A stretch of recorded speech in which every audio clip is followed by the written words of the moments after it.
Assalamu alaikum. Another lesson of social studies for class 3. Here I am, Bushra Farhan, for you again. I hope that you all are doing well at your homes. Today is 3rd September 2020, and the day is Thursday. As you all know that we had started unit number 9 2 days back, and we're just doing reading of this unit yet. We haven't finished with the reading. थोड़ा मैं आपको इसलिए पढ़ा रही हूँ कि ये थोड़े important भी हैं और थोड़ा सा आपके लिए नई चीज है, इसलिए मैं आपको थोड़ी थोड़ी रीडिंग करवा रही हूँ. ठीक है, इसमें ये बात नहीं है कि हम प्रोलॉन्ग करेंगे इसको. As this is the last unit of our first term. इस हफ्ते में हम सिर्फ इसकी रीडिंग करेंगे, कंप्लीट करेंगे रीडिंग को, समझेंगे सारे कॉन्सेप्ट्स को, और फिर नेक्स्ट वीक में will be doing all the written work related to the unit along with different documentaries which I will share with you. ठीक है, वो हम देखेंगे और उसको एंजॉय करेंगे और समझेंगे वो सब कुछ जो हमने पढ़ा है. Ancient Egypt. एंशिएंट का मतलब बिल्कुल ठीक, कदीम, पुराना. इजिप्ट, मिस्र. मिस्र है, इजिप्ट है. किस कॉन्टिनेंट में? किस कॉन्टिनेंट में? इजिप्ट किस कॉन्टिनेंट में है? हंजला, अफ्रीका. शाबाश. ये बार बार किस लिए, देखिए आपके काम आएंगी ये बातें अगर आपको याद होंगी ना. अफ्रीका में है इजिप्ट. पाकिस्तान किस में है? एशिया. पाकिस्तान किस कॉन्टिनेंट में है? एशिया. इजिप्ट किस कॉन्टिनेंट में है? अफ्रीका. किस कॉन्टिनेंट में है Egypt? Africa, north east of Africa. Important feature, सबसे अहम चीज इजिप्ट की क्या है जो इजिप्ट के लिए बहुत इंपॉर्टेंट है? रिवर नाइल, दरियाए नील है ना. अजान उमर सही कह रही हूं? शुमाइमा आप बताइए कि दरियाए नील ना होता तो क्या होता? बिल्कुल ठीक, क्यूट सी शुमाइमा ने बता दिया कि दरियाए नील अगर ना होता तो इजिप्ट, मिस्र जो है वो डेजर्ट होता. ये दरियाए नील है जो उसको सैराब कर रहा है, और वहां पे जो भी जिंदगी के आसार हैं, जो ग्रीनरी है, जो फसलें हैं, वो दरियाए नील की वजह से हैं. ठीक, लोग ज्यादा आबाद होते हैं दरिया नील के किनारों पे क्योंकि वहां पे पानी है पीने के लिए, जानवरों के रखने के लिए भी, और फसलों के लिए वो इलाका बड़ा ही जरखेज है क्योंकि वहां की मट्टी जो है वो सैलाबी पानी जो है वो मट्टी छोड़ के जाता है, और वो मट्टी जो है वो फसलों के लिए बड़ी ही जरखेज होती है. उसके बाद हमने पढ़ा कि हाउसेस कैसे होते थे. हाउसेस बनाते थे ब्रिक्स से, ब्रिक्स और स्ट्रॉ से, घास फूस से, और मड ब्रिक्स, गारे से.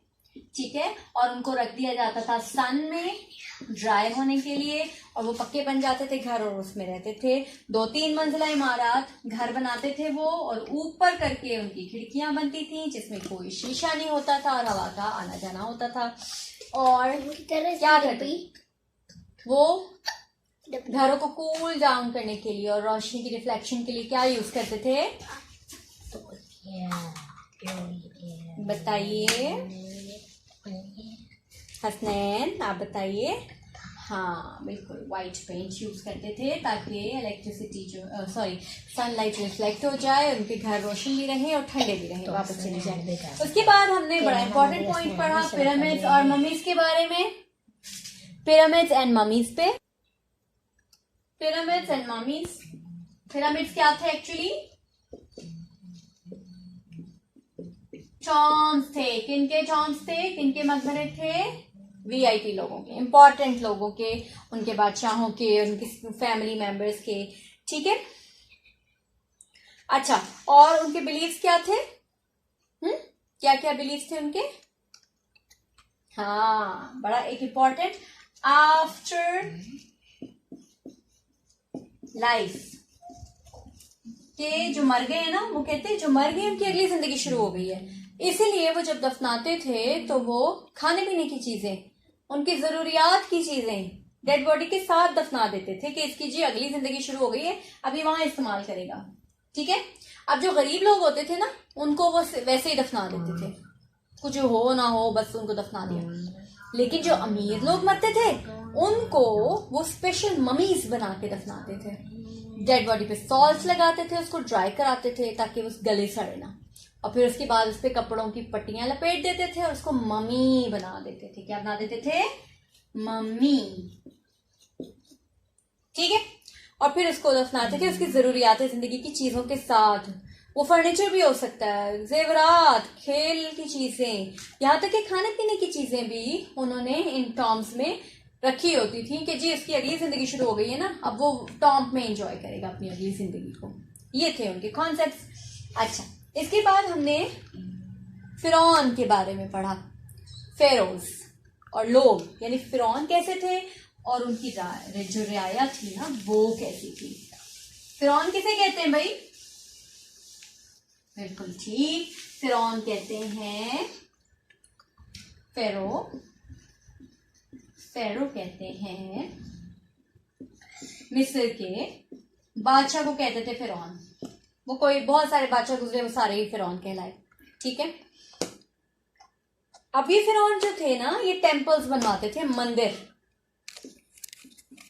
ताकि बुतों की पूजा की जा सके, और ये अपने भी स्टैचूज वहां रखवाते थे कि इनकी भी पूजा की जाए। ठीक। अब ये फिरौन जो थे ये गुलाम रखते थे बहुत ज्यादा। स्लेव्स। स्लेव्स क्या होते हैं?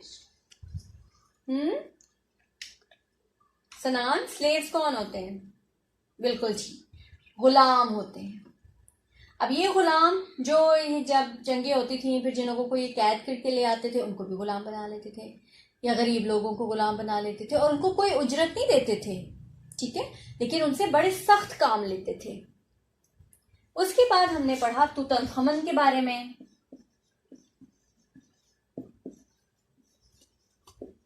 जो कि था यंगेस्ट बादशाह। 9 साल की उम्र में ये फिरौन बना और 18 साल में ये मर गया, और ये अपने टॉम की वजह से मशहूर है। टॉम अपने मकबरे की वजह से मशहूर है। आज जो हम रीडिंग करने जा रहे हैं ना, पेज नंबर 1661, उसमें हम पढ़ेंगे तुतनखमन के टॉम के बारे में भी, और ये कि किस तरह की राइटिंग मिस्र वाले जो है वो एंशिएंट इजिप्ट वाले किस तरह की राइटिंग करते थे। ठीक है। अब आप जल्दी से बुक्स खोलिए, पेज नंबर 60 निकालिए एंड लेट्स स्टार्ट रीडिंग। सबने मेरे साथ साथ रीडिंग करनी है। जो मैं बोलूंगी आप लोगों ने बोलना है। Fingers must be on the text while reading. सिर्फ वीडियो को देखा नहीं करें, आप उसके साथ साथ वो काम भी किया करें जो हम कर रहे होते हैं, तो आपके लिए चीजों को समझना बहुत आसान हो जाएगा। ठीक है, चले पेज नंबर 60 जल्दी से खोलें। Discovery of ancient treasures, page number 60। Discovery of ancient treasures. Ancient treasures, treasures भी बोलते हैं, ट्रेजर्स भी बोलते हैं। The archaeologist Howard Carter spent many years looking after for Tutankhamun's tomb. अब एक आर्कियोलॉजिस्ट था। आर्कियोलॉजिस्ट होते हैं जो पास्ट को पढ़ते हैं। ठीक है। हावर्ड कार्टर, उसने बहुत साल लगाए तुतनखमन के जो मकबरा था उसको ढूंढने में। He found it in 1922। उसको ये मिला 1922 में। रॉबर्स हैड टेकन पार्ट्स, और चोरों ने कुछ चुरा लिया हुआ था उसमें से। But most of the young Kings belongings were still in the Tom. लेकिन जवान बादशाह के कुछ बहुत सारी चीज़ें अभी भी मकबरे में मौजूद थीं। Howard Carter found big statues of Tutankhamun and Egyptian gods. Howard Carter को बड़ी बड़ी मूर्तियाँ मिली तुतनखमन की और मिस्री खुदाओं की। One was the goddess Isis. एक जो थी वो देवी आइसिस की थी। The statues looked as if they were guarding the tomb. और मूर्तियों से, या जो ये स्टैचूज थे, इनसे ऐसा लग रहा था जैसे वो मकबरे की हिफाजत कर रहे हैं, ऐसे बनी हुई थी। There were paintings of Tutankhamun's funeral on the walls, और तुतनखमन के जनाजे की तस्वीरें दीवारों पर बनी हुई थी। There were paintings of the gods taking him to the next life, और वहाँ पे तस्वीरें बनी हुई थीं कि जो देवी देवता हैं वो उसको अगली ज़िंदगी में ले जा रहे हैं। Howard Carter found a wooden coffin covered with gold. उसको हावर्ड कार्टर को एक लकड़ी का ताबूत मिला जिसके ऊपर सोना चढ़ा हुआ था। In it was a painted wooden coffin, और उसके अंदर लकड़ी का बना हुआ ताबूत था. When he opened it, जब उसने ये खोला, he found a solid gold coffin, और उसको सोने का बना हुआ कफन मिला. In it was a mummy of Tutankhamun with a golden mask, और इसमें तुतनखमन की मम्मी थी जिसपे सोने का मास्क बना हुआ था. अब it's a fact, we know what pharaohs and their husbands or wives look like from the masks on their mummies and the paintings in their tombs. अब हमें जो ममीज़ के मास्क और उनके ऊपर पेंटिंग्स बने हुई होती है ना, उससे पता चलता है कि फ़िरौनों की बीवियां या उनके शौहर जो है वो कैसे होते थे. Scientist can test the bodies to find out how they died, और साइंटिस्ट जो हैं उनकी जिस्मों का टेस्ट कर सकते हैं कि वो कैसे मरे थे. ठीक है.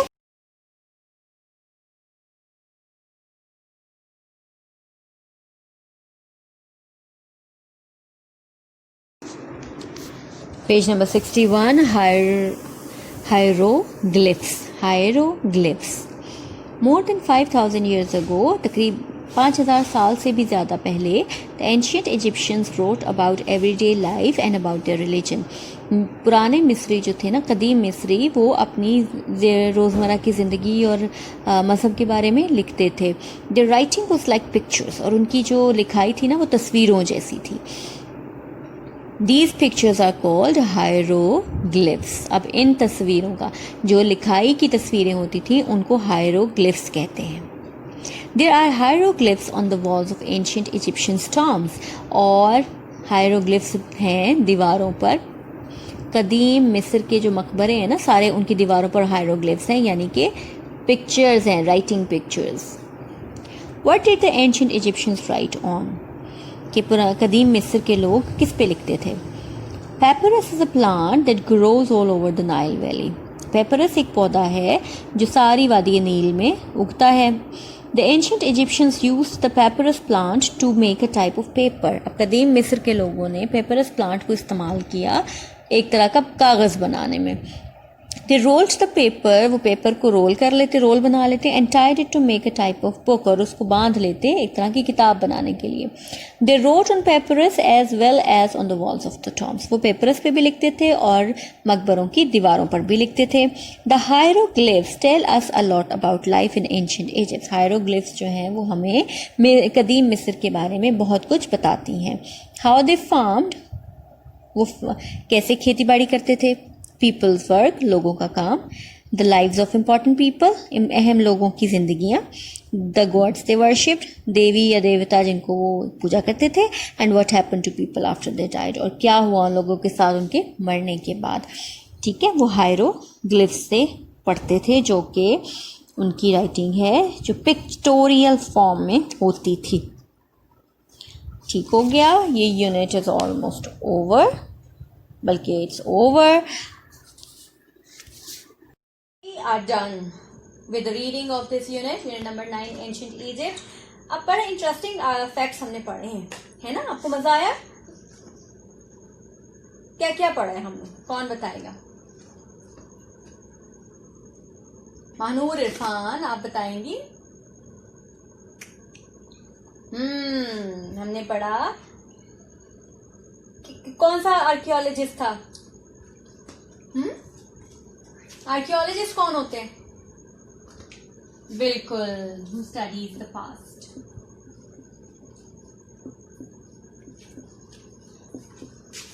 इसमें किस आर्कियोलॉजिस्ट की बात हुई है इस टेक्स्ट में जो अभी हमने पढ़ा है? इसमें बात हुई है, बिल्कुल ठीक महानूर, हावर्ड कार्टर की. हावर्ड कार्टर, ठीक है. उसने डिस्कवर क्या किया? एंशिएंट ट्रेजर्स को, एंशिएंट कदीम खजानों को, है ना. अभी रीडिंग में मैंने आपको बताया ना, खजानों को उसने डिस्कवर किया, जो उसने 1922 में डिस्कवर किए. ठीक है. अब उसने तुतनखमन का जो टॉम था ना वो डिस्कवर किया, और लेकिन उसको पता चला कि इसमें से बहुत सी चीजें रॉबर्स, डाकू जो है चुरा के ले गए हैं. उसने देखा कि उसमें स्टैच्यूज थे, स्टैच्यूज ऑफ तुतनखमन, है ना, और गॉड्स के, उनके बाकी जो देवी देवता थे उनके भी स्टैच्यूज वहां मौजूद थे. और उनमें से एक गॉडेस थी आइसिस। अब उसने देखा कि इस टॉम पे इन सब के जो स्टैचूज है ना वो इस तरह बने हुए हैं जैसे कि ये गार्डिंग कर रहे हो, यानी हिफाजत कर रहे हो उस मकबरे की, तुतनखामन के मकबरे की। फिर उसने देखा कि वहां पे तुतनखामन की जनाजे की तस्वीरें बनी हुई हैं दीवारों पर, ठीक है। और ये दिखाया गया कि कैसे गॉड्स जो हैं वो उसको अगली जिंदगी में लेके जा रहे हैं। और उसने फिर कॉफिन, एक वुडन कॉफिन देखा, ताबूत देखा जिसके अंदर जिसपे सोना था, उस पर पेंट किया गया था। फिर उसके अंदर एक और वुडन कॉफिन था जो सोने का था। फिर उसने एक और सॉलिड वुडन कॉफिन जो सिर्फ सोने का था, सॉलिड गोल्ड कॉफिन, वो देखा। और उसमें देखा कि उसमें तुतनखामन जो है उसने गोल्डन मास्क, उसके ऊपर उसका गोल्डन सोने का चेहरे की उसकी छवि बना के एक इमेज बनाया हुआ था उसके ऊपर जो नजर आ रहा था। और वो आपने देखा कि ये पेज नंबर 59 पे है, ये देख रहे हैं आप, है ना।